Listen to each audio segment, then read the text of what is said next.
Hard hitting vlogs. Hello viewers, भी आज के हमारे वीडियो का टॉपिक है राष्ट्रीय पार्टी बनना केजरीवाल के मेगा प्लान का है हिस्सा। आइए दोस्तों जानते हैं इसकी ABCD। आम आदमी पार्टी कहने को सिर्फ दिल्ली और पंजाब में सरकार चला रही है, लेकिन इसकी पहुंच अब पूरे देश में है। कई राज्यों में पार्टी ने अपना विस्तार किया है, संगठन को मजबूत करना शुरू कर दिया है। आम आदमी पार्टी संयोजक अरविंद केजरीवाल का रोड मैप क्लियर है। आम आदमी पार्टी को राष्ट्रीय स्तर पर पहुंचाना है, कई राज्यों में सरकार बनानी है और एक समय बाद बड़े सियासी खेल करने हैं। अब ये सब कुछ समय के साथ होगा, लेकिन इसकी एक अहम कड़ी ये भी रहेगी कि आम आदमी पार्टी को राष्ट्रीय पार्टी बनाना होगा, उसे क्षेत्रीय दल की छवि से बाहर निकलना होगा। दोस्तों, अब उस दिशा में आम आदमी पार्टी आगे बढ़ चुकी है। पिछले साल गुजरात चुनाव के बाद ही पार्टी ने कह दिया था कि वो अब राष्ट्रीय पार्टी है। कई तरह के तर्क भी रख दिए गए थे, लेकिन चुनाव आयोग ने उसे वो तमगा नहीं दिया। अब उस तमगे के मिलने में हो रही देरी ने ही आम आदमी पार्टी को नया विवाद खड़ा कर दिया है। आलम यह है कि आम आदमी पार्टी इस मामले को लेकर कर्नाटक हाई कोर्ट चली गई। वहां पर याचिका दायर कर खुद को राष्ट्रीय पार्टी का दर्जा देने की मांग उठाई गई है। अभी के लिए कोर्ट ने चुनाव आयोग को 13 अप्रैल तक फैसला लेने को कह दिया है। ऐसे में जल्दी कोई बड़ा अपडेट आ सकता है, लेकिन उस समय आम आदमी पार्टी की तरफ से मुद्दे को लेकर सियासत शुरू कर दी गई है। आम आदमी पार्टी नेता संजय सिंह ने आरोप लगा दिया है कि बीजेपी के इशारों पर चुनाव आयोग द्वारा उन्हें अभी तक राष्ट्रीय पार्टी का दर्जा नहीं दिया गया है।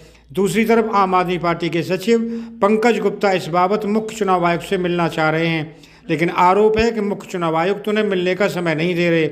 ऐसे में विवाद बढ़ा है और इसे लेकर एक बार फिर बीजेपी बनाम आम आदमी पार्टी की जुबानी जंग शुरू हो गई है। वैसे आम आदमी पार्टी के लिए राष्ट्रीय पार्टी का दर्जा होना जरूरी है। अरविंद केजरीवाल का जो नेशनल प्लान है, वे भविष्य में आम आदमी पार्टी को जहां पर खड़ा देखना चाहते हैं, उसके लिए उन्हें राष्ट्रीय पार्टी का दर्जा मिलना जरूरी है।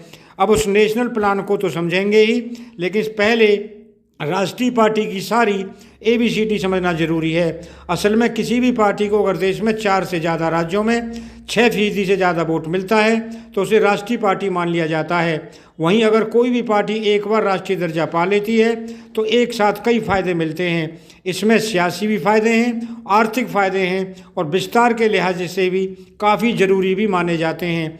ये फ़ायदे ही इस समय आम आदमी पार्टी को भी देख रही है। पहले उन फायदों पर नज़र डाल लेते हैं। नंबर 1, राष्ट्रीय पार्टी को विशिष्ट चुनाव चिन्ह का आवंटन किया जाता है। राष्ट्रीय पार्टी के चुनाव चिन्ह को पूरे देश में किसी अन्य पार्टी के द्वारा प्रयोग नहीं किया जा सकता है। नंबर 2, मान्यता प्राप्त राज्य और राष्ट्रीय दलों को नामांकन दाखिल करने के लिए केवल एक प्रस्तावक की आवश्यकता होती है। नंबर 3, मान्यता प्राप्त राज्य और राष्ट्रीय दलों को चुनाव आयोग की तरफ से मतदाता सूची के 2 सेट मुफ्त में दिए जाते हैं। साथ ही इन पार्टियों में चुनाव लड़ने वाले उम्मीदवारों को आम चुनावों के दौरान मतदाता सूची की 1 प्रति मुफ्त मिलती है। नंबर 4, इन दलों को अपने पार्टी कार्यालय स्थापित करने के लिए सरकार से भूमि या भवन प्राप्त होते हैं। नंबर 5, राज्य और राष्ट्रीय दल चुनाव प्रचार के दौरान 40 स्टार प्रचारकता रख सकते हैं, जबकि अन्य पार्टियां सिर्फ 20 स्टार प्रचारकों को रख सकती है। स्टार प्रचारकों का खर्चा उनकी पार्टी के उम्मीदवारों के चुनाव खर्च के हिसाब में नहीं जोड़ा जाता है। नंबर 6, चुनाव के कुछ समय पहले उन्हें राष्ट्रीय और राज्य स्तर पर टेलीविज़न या रेडियो प्रसारण करने की अनुमति देना, ताकि वे अपनी बात को ज़्यादा से ज़्यादा लोगों तक पहुंचा सकें। दोस्तों, अब ये तो राष्ट्रीय दर्जा पाने के फायदे हैं, लेकिन इस समय आम आदमी पार्टी के लिए राष्ट्रीय दर्जा मिलना सियासी रूप से काफ़ी ज़रूरी है।